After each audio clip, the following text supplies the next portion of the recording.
मी अजितदादा गटात सक्रिय कार्यकर्ता असून यंदा होऊ घातलेल्या महापालिका निवडणुकीत मी वार्ड क्रमांक 3 जुने लोहे वरखेडी प्रभागातून इच्छुक आहे नगरसेवक पदासाठी आणि त्या दृष्टीने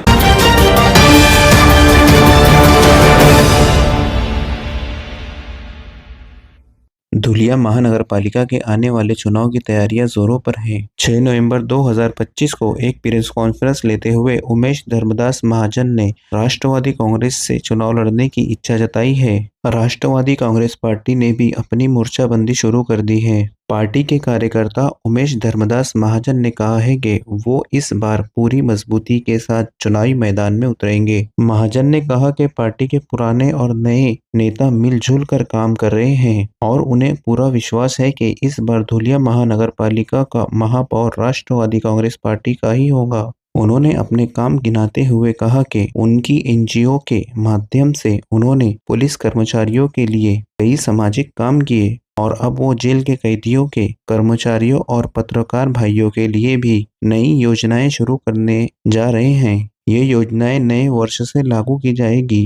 सामाजिक राजकीय कार्यकर्ता मी अजितदादा गटात सक्रिय कार्यकर्ता असून यंदा होऊ घातलेल्या महापालिका निवडणुकीत मी वार्ड क्रमांक 3 जुने लोहे वरखेडी प्रभागातून इच्छुक आहे नगरसेवक पदासाठी आणि त्या दृष्टीने तसेच पोलीस बांधवांसाठी मी पोलीस मित्र म्हणून आत्तापर्यंत काम करत आलेलो आहे। तर यापुढे माझ्या एनजीओच्या वतीने पत्रकार बांधवांसाठी आणि जेलमधील प्रशासनासाठी कैदी बांधवांसाठी मी काय काय उपक्रम करणार आहे भविष्यातील ते सगळं सांगण्यासाठी ही पत्रकार परिषदेचं मी आज आयोजन केलेलं होतं। माझ्या समवेत माझे मार्गदर्शक आणि ज्येष्ठ सल्लागार प्राध्यापक अण्णा गजानन माळी सर आज उपस्थित आहेत।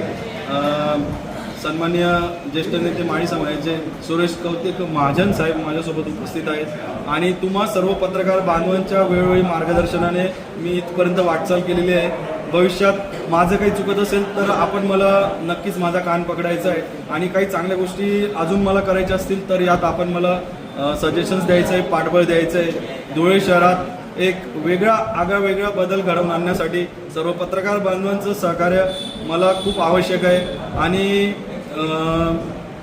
धनशक्ती विरुद्ध जनशक्ती असाच माझा वैयक्तिक तरी प्रयत्न असणार आहे। त्यासाठी लढण्यास मी इच्छुक आहे। माझे आजोबा कैलासवासी शंकरराव राघव महाजन हे 1951 साली धुळे शहराचे नगराध्यक्ष होते। माझे वडील कैलासवासी स्वर्गीय धर्मदास बापू महाजन हे दोनदा नगरसेवक होते। एकदा कृषी उत्पन्न बाजार समितीला 89 साली चेअरमन होते आणि माझ्यावर या सगळ्या गोष्टींचा प्रभाव आहे।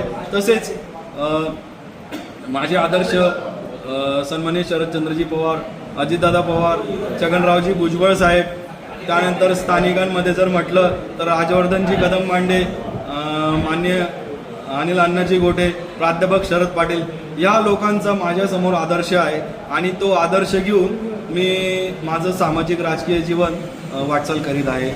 धन्यवाद।